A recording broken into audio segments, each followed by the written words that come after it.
Hello সবাইকে, আশা করি সবাই খুব ভালো আছো। সবাইকে গুড ইভিনিং। তো আজকে একটা ছোট্ট কিন্তু গুরুত্বপূর্ণ নিউজ দিতে এলাম। সেটি হচ্ছে যে তোমরা জানো যে আজকে আমাদের মাননীয় মুখ্যমন্ত্রী তিনি এবং যারা 2016 সালে কর্মরত যারা ছিলেন আর কি, তো তারা একটা নেতাজি ইন্ডোর স্টেডিয়ামে একটা মিটিং করেছেন এবং সেই মিটিংয়ের পরপরই আজকে মধ্যশিক্ষা পর্ষদ সুপ্রিম কোর্টের সঞ্জীব খান্না, যিনি আমাদের চিফ জাস্টিস রয়েছেন, তো তার ডিভিশন বেঞ্চে একটা মামলা দায়ের করেছে। মামলাটা হচ্ছে এসএসসি রিলেটেডই মামলা। সেই মামলার কিছু তথ্য বা কিছু যে মডিফিকেশন রয়েছে সেটির অ্যাপিল মধ্যশিক্ষা পর্ষদ করেছে। তো কি অ্যাপিল মধ্যশিক্ষা পর্ষদ সুপ্রিম কোর্টকে আজকে করলো, তো তার ব্যাপারেই আমরা একটু জেনে নেব। তাহলে আমার এটা আসলে বলার কিছু নেই।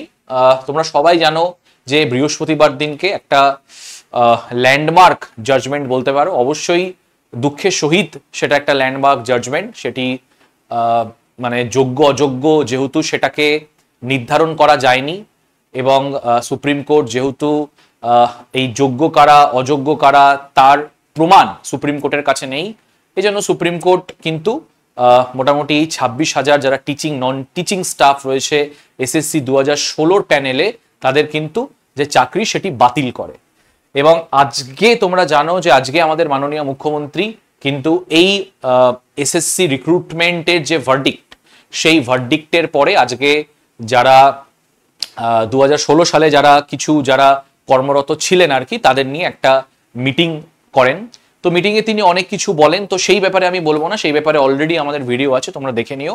যেটা নিয়ে আমি বলার সেটি হচ্ছে যে আজকে এই মিটিংয়ের পরপরই কিন্তু আমাদের যে মধ্যশিক্ষা পর্ষদ রয়েছে তারা সুপ্রিম কোর্টে বলে যে সুপ্রিম কোর্ট যে রায়টা বৃহস্পতিবার দিয়েছিল, যে 26,000 চাকরির বাতিলের যে রায়টা দিয়েছিল, তাতে কিছু মডিফিকেশন, কিছু অল্টারেশন, কিছু চেঞ্জের অ্যাপিল আবেদন জানায়। 70 পাতার যে ড্রাফট থাকে সেই ড্রাফটে তারা কি বলে, সেই ড্রাফটে তাদের কিন্তু মূল দুটো বক্তব্য। প্রথম তাদের বক্তব্য হচ্ছে যে 2024-2025 আমাদের যে একাডেমিক ক্যালেন্ডার রয়েছে, যে শিক্ষাবর্ষ রয়েছে, সেই শিক্ষাবর্ষটা যেন চালানো হয় এই শিক্ষকদের দ্বারাই আর কি, যারা 2016 সালে কর্মরত ছিলেন সেই শিক্ষক শিক্ষিকাদের দ্বারাই যাতে চালানো হয়।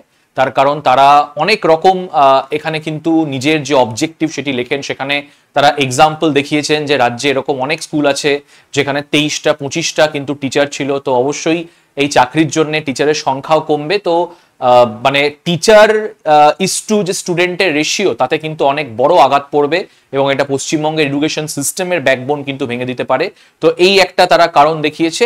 বা দ্বিতীয় কিন্তু তারা বলেছে যে যতক্ষণ না নতুন আবার 2016 সালে তোমরা জানো যে সুপ্রিম কোর্ট কিন্তু অর্ডার দিয়েছে যে 2016 সালের যারা কর্মরত ছিলেন তারা আবার পরবর্তীকালে কিন্তু আরেকটা পশ্চিমবঙ্গ সরকার বা আমাদের স্টেট পিএসসি আরেকটা, মানে আমাদের এসএসসি আরেকটা পরীক্ষা করাবে এবং সেই পরীক্ষার মাধ্যমে পরবর্তীকালে যারা উত্তীর্ণ হবে, যারা কোয়ালিফাইড হবে, তারা আবার কর্মসংস্থানে যোগ দিতে পারবেন। তো যতক্ষণ না নতুন এই বোর্ড ক্রিয়েট হচ্ছে, যতক্ষণ না নতুন আর কি নিয়োগ প্রক্রিয়া সম্পূর্ণ হচ্ছে, ততদিন যেন তাদেরকেই রাখা হয়। এবার এখানে একটা গুরুত্বপূর্ণ বিষয় যে তাহলে যোগ্য কারা অযোগ্য কারা এটা কি করে বাছাই হবে। তো তোমাদেরকে জাস্ট বলে দিই যে সিবিআই কিন্তু কিছু হার্ড কপি বা কিছু হার্ড ডিস্ক উদ্ধার করেছিল, যেখানে কিন্তু একদম স্পষ্টভাবে বোঝাই যাচ্ছে যে কিছু যারা ছিলেন তারা কিন্তু অভিযোগের একদম বলতে পারো যে কেন্দ্রবিন্দে দাঁড়িয়ে আছে।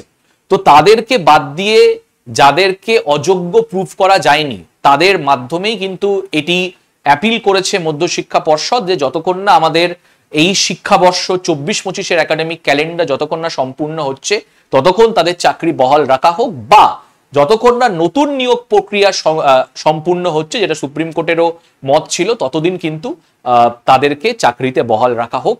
এবং পশ্চিমবঙ্গ সরকার যে এক্সাম্পলটা আমি দিলাম, যে অনেক এরকম পশ্চিমবঙ্গে স্কুল আছে সেখানে যে শিক্ষকের সংখ্যা সেটা কিন্তু একদমই কম, তো সেখানে এই কম্পিউটার অ্যাপ্লিকেশন মতো বা আরো যে টেকনিক্যাল যে টিচিং গুলো রয়েছে সেগুলোর কিন্তু কোনো শিক্ষক নেই।